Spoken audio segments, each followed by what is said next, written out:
وہ حق اس وقت جو حلال تھا وہ ٹی ایل پی کے لیے اب حرام ہو گیا۔ ٹی ایل پی کے جتنے بھی لوگ ہیں کیا ہم انہیں نہیں جانتے کہ کون لوگ ہیں؟ اسی ملک کے باشندے ہیں۔ بسم اللہ الرحمن الرحیم۔ مرزا محمد علی انجینئر نے تحریک لبیک پاکستان کے دھرنے کے مارچ کے حق میں ایک بڑا بیان دیا ہے۔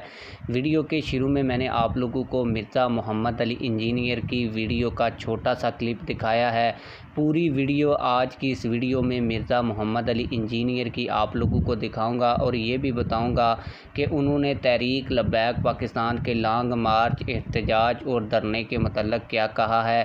لیکن ویڈیو دکھانے سے پہلے آپ لوگوں سے یہی گزارش ہے کہ ویڈیو کو لائک کریں، چینل کو سبسکرائب کریں تاکہ ہماری ہر نئی آنے والی ویڈیو آپ لوگوں تک بر وقت پہنچتی رہے۔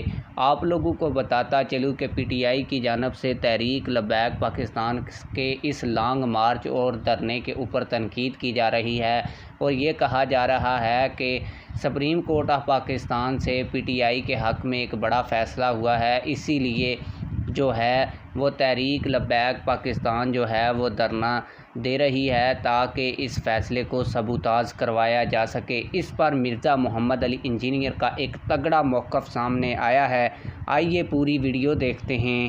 میں آئے ہیں، ان کو اپنے دھرنے یاد نہیں ہے؟ پوری قوم کی اکانومی ان لوگوں نے 2014-15 کے اندر ایک ہنستے بستے ملک کو اجاڑ کے رکھ دیا، صرف یہ کہہ کے کہ جی ہمارا یہ بنیادی حق ہے۔ اچھا، وہ حق اس وقت جو حلال تھا وہ ٹی ایل پی کے لیے اب حرام ہو گیا۔ ٹی ایل پی کے جتنے بھی لوگ ہیں کیا ہم انہیں نہیں جانتے کہ کون لوگ ہیں؟ اسی ملک کے باشندے ہیں۔ ان بیچاروں کے ہاتھ میں ڈنڈے زیادہ سے زیادہ ہوتے ہیں۔ ہاں، اگر بیچ میں آگے کوئی لوگ ایسے گھس جائیں ان کو بدنام کرنے کے لیے اور وہ اسلحہ اٹھا لیں وہ الگ بات ہے، ورنہ بریلوی جو مکتب ہے اوورآل یہ نان وائلنٹ